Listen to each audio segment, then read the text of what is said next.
आशीर्वाद परत भेटू बाय. नाक डोले.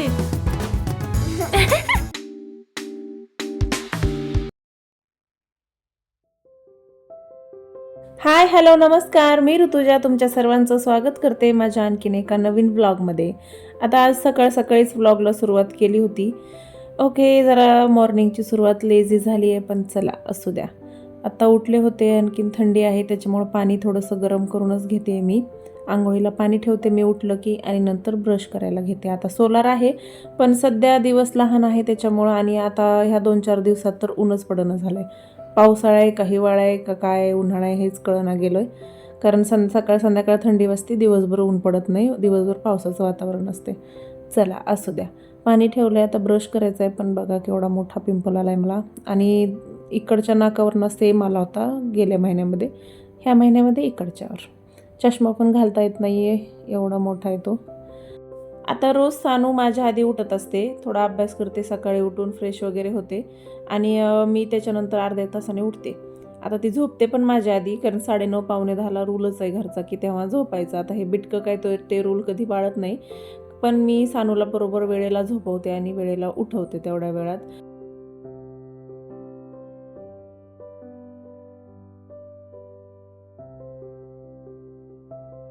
आता ब्रश करता करता कोण कोण असं आहे की ते लगेच डोक्यात विचार चालू होतात की नाश्त्याला भाजी काय करायची आहे, किंवा दुपारचा स्वयंपाक काय करायचा आहे. सगळे विचार आपले चालू झालेले असतात, आणि इथं मी पण तेच करत होते. चला आता मस्त अशी आंघोळ करून मी फ्रेश झाली आहे, आणि आज मी बनवणार आहे मटारचे पराठे. आता सीझन संपत आला वाटाण्याचा, ओल्या वाटाण्याचा, शेंगांचा, तरी पण मी काही ते ट्राय केलेच नाहीत. चला म्हणलं आज काहीतरी नवीन ट्राय करूया, आणि आज मी बनवणार आहे वाटाण्याचे म्हणजे मटारचे पराठे. चला तर मग सुरुवात करूया. आता मटारचे पराठे बनवण्यासाठी मी आधी मटार घेते. हे ओले वाटाणे आहेत त्याच्यामुळे त्याला शिजवून घेण्याची गरज नाही आहे. वाटाणे, 2-3 मिरच्या, ते तुम्ही तुमच्या तिखट खाण्यानुसार ॲडजस्ट करू शकता. कोथिंबीर, लसण, अद्रक आणि थोडेसे जिरे घालते.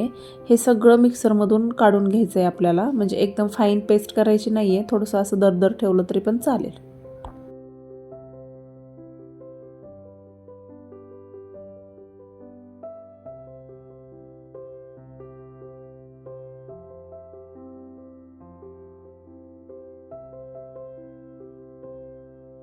नंतर हे मिक्सरमधून काढल्यास त्याला कढईत आपल्याला थोडंसं परतून घ्यायचं आहे, म्हणजे त्याचं थोडंसं कच्चं पण काढायचं आहे. आता ह्याच्यात मी कांदा यूज करणार नाही आहेत, फक्त कढईमध्ये जिरे मोहरी टाकायची तेलामध्ये, आणि हे जे मिक्सरमधून काढलेलं मिक्सचर आहे ते आपण थोडंसं 2 मिनिट परतून घ्यायचं आहे. त्याच्यात चवीनुसार मीठ आणि थोडीशी हळद घालायची, आणि त्याला 1-5 मिनिटासाठी झाकून ठेवायचं आहे, गॅस बंद करून. आता आमच्या घरी काहीही नवीन केलं असलं ना की तरी हे करायच्या आधीच सांगत असतात, मी ते खाणार नाही आहे, मला चपाती भाजी पाहिजे. त्याच्यामुळं मी काही नवीन केलं तरी पण ह्यांना त्या एकतर भाजी, जर पावभाजीची जरी असली तरी पण त्याला त्याच्यासोबत चपाती करावीच लागते. त्याच्यामुळे आज मी इथं मटारचे पराठे करते, आणि त्यांच्यासाठी मी कोबीची भाजी करणार आहे. बाकी चपाती तर असणारच आहे. आणि आता हे मटारच्या पराठ्याचं मिक्सचर तयार झालं होतं, आता मी कोबीची भाजी करून घेते. खूप दिवस झालं कुरमुड्याचा पुडा पण आणून ठेवला होता. म्हणलं लेकरांना बाहेरचं देण्याच्याऐवजी तेल कसं असतं काय, त्याच्याऐवजी घरी आपण तळून देऊ शकतो, म्हणून हा कुरमुळे असतातच माझ्या घरी, त्याच्यामुळे ते आज मी तळून घेते.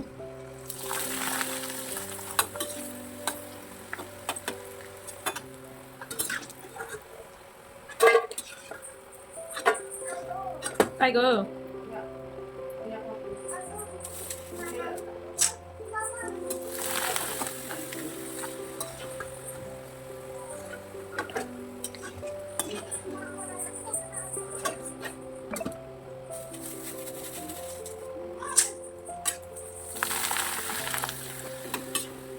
आता ह्याला जे पीठ असतं ना ते सेम आपलं चपातीचंच घेतलं आहे मी, त्यात काय असं वेगळं नाही केलेलं. त्याचा असा पुरणाचा गोळा बनवतो तसा गोळा बनवून घ्यायचा आणि लाटायचं. असं काहीही वेगळं नाही आहे. पण तुम्हाला जर बटाट्याचं खाऊन खाऊन कंटाळा आला असेल, सीझन आला आहे वाटाण्याचा, तर मग तुम्ही हे ट्राय करू शकता, छान लागतो तसा टेस्टला. पण मला एवढा आवडला नाही, मला बटाट्याचाच आवडला पराठा, कारण आपल्याला एक तर तो कम्फर्ट फूड झालेला आहे की बटाट्याचा पराठा, त्याच्यामुळं हा एवढा मला नाही वाटला चांगला, पण सानूला आवडला, त्याच्यामुळं मी तिच्यासाठी करत जाईल अधूनमधून सीझनमध्ये.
सगळा स्वयंपाक झाला होता. मग आम्हाला नाश्त्याला घेतलं आणि त्याच्या आधी सानूचा डब्बा पण भरून ठेवला. तिला डब्यामध्ये कोबीची भाजी आणि चपाती देणार आहे आज, आणि घरी ती पराठा खाईल.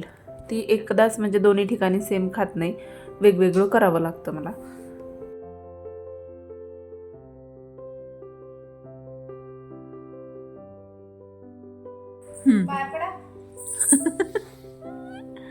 आशीर्वाद का ग, ते किती वेळ तसंच बसतंय आशीर्वाद म्हणलं नाही तर. उठ बाळा, दिला आशीर्वाद मी. जेवण केलेस का? तुझ्या तिचे जेवण झालेस, पड आताच नको. हे घेऊ दे की ग, मला दे, मला दुसरी दे. खा पुढचं. काय खाती सावडू? बघू बघू, बोट दाखव, बोट दाखव. चिरडणारी शाऊ. आणि बघा साऊन किती राडा केलाय. साऊनच केलाय. कुणी केलाय? कुणी केलाय? मग कोण आवरणार? कोण आवरणार मग राडा? सवावरती का? सवावरती का राडा? आता सानूला शाळेत वगैरे पाठवून आम्ही लागलो कामाला. आता घरच सकाळचीच कामं आवरत बसलं ना की सगळ्या घरात हिनं असा सगळा राडा करून ठेवलेला असतो. खेळायचं तर नाही त्या खेळण्यासोबत काही, पण फक्त उचलायचे आणि फेकून द्यायचे. मग ती मला म्हणत होती की मी करू लागते तुला, पण ती काहीही उचलत नाही, तिचं काही करत नाही, सगळं मलाच करावं लागतं. बघा, फक्त ती टी व्ही बघत उभा होती.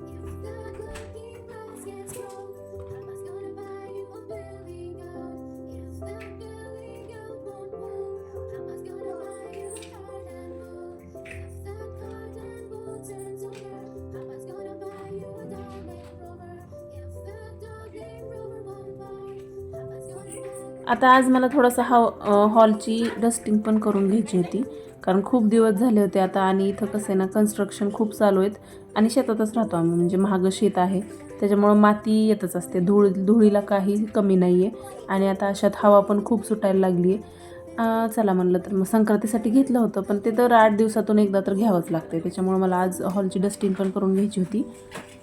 आता आमच्या घरात ना बाकी दुसरा काही राडा नसतो, फक्त साऊचे खेळणे जिकडे तिकडे पडलेले असतात, किंवा ती जागी असते ना तेव्हा वर असं काही ठेवत नाही, सगळं खाली फेकून देते. पण ही पण फेज मी एन्जॉय करते कुठं कुठं कधीतरी, म्हणजे करायचा प्रयत्न करते. आणखीन पण मला असं वाटतं की सगळं नीटनाटकं असावं, पण कधी कधी वाटतं की जाऊ द्या बाबा, आहे आपलं लेकरू लहान, करते ग राडा तर करू द्या. म्हणतात ना, प्रत्येक घराचं एक वय असतं, ते त्याच्या बांधकाम कधी झालं ह्याच्यावर ठरत नाही, ते त्या घरात राहणाऱ्या व्यक्तींवर ठरतं. की तुमच्या घरात लेकरं असतील तर त्या लेकरांच्या वयानुसार त्याचं घराचं वय ठरतं. तसंच सध्या तरी माझ्या घराचं वय 2 वर्ष आहे, आणि ते खूपच अस्ताव्यस्त असतं कधी कधी.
हा सोफ्याचा मागचा एरिया आहे ना, तो आम्ही डायनिंग टेबलसाठी ठेवला होता. पण मला आता असं व्हायला लागलं की घरात जेवढं सामान कमी असेल तेवढं घर सुटसुटीत राहिलेलं बरं. आणि डायनिंग टेबलवर जेवलेलं पण चांगलं नसतं. आपण जेवढं मांडी घालून जेवतोय ना तेवढं चांगलं आहे. पण आता ह्यांचं चाललं आहे की घेऊ डायनिंग टेबल, पण मला बिलकुल इच्छा नाही आहे डायनिंग टेबल घ्यायची. मला असंच आवडतं घर रिकामं. आता हॉलची क्लिनिंग झाली होती आणि क्लीन झाल्यास बघा हॉल असा काही दिसत होता. थोडाफार राडा आहे पण तो साऊच्या खेळण्याचा आहे आणि तो तसाच असणार आहे. नंतर होती बारी किचनची. आता किचन ही अशी गोष्ट ना, त्यात दिवसभर जरी दिला ना आपण वेळ तरी तिथलं काही काम संपत नाही आपलं. त्याच्यामुळं आज थोडंसं म्हणजे हे रॅक फारच खराब झालं होतं. संक्रांतीमध्ये काही पण काढ तिथंच ठेव म्हणून ते थोडंसं आवरून घ्यायचं होतं आणि थोडं इथली पण डस्टिंग करायची होती.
दही कोणी खाल्लं?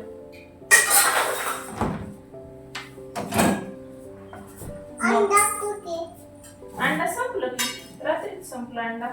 मग कुठे गेली? नाही का तसं ढकलू नको ना वेळू, पडेल की ते खाली. भीती तर किती वाटते आपल्याला, है ना? दूध प्यायचंय. ठीक आहे ठीक आहे ना. हे अकाउंटला कसं घ्यायचं? किती प्रश्न होते आपल्याला? येस.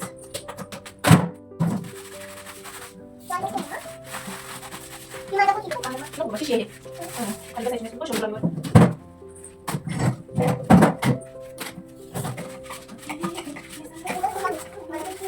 नको ना. सांगितलं ते मला कशाला काय? हां, शामनाचे. नको. दगड जास्त नको लावायचं. नको म्हणलं. बेसिक होते.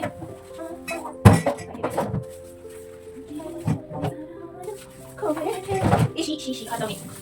खाता मी. पाणी टाकून. पाणी.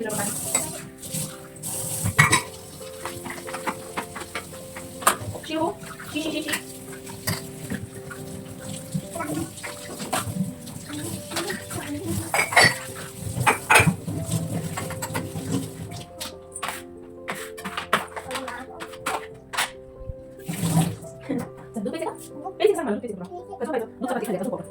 आता झोपायचं.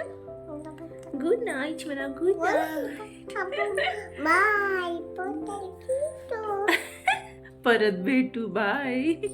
काय डोली? गोरी डोळ्याला काय झालं? नगुडी आ?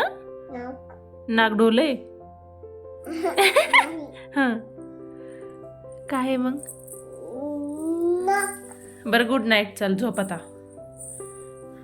करू झुझू. चला तर आता आणखीन भरपूर कामं आहेत आणि मी ती सगळी शूट करू शकत नाही आहे, कारण सकाळपासून फक्त झाडून आणि सकाळचा नाश्ता शूट केला तर 12 वाजलेत मला, आणि आणखीन पण अर्ध झाडून तसंच आहे. त्याच्यामुळे चला आता आपण भेटू अशाच पुढच्या व्लॉगमध्ये. मला लाईक शेअर सबस्क्राईब केले नसेल तर लवकर करा. चला बाय.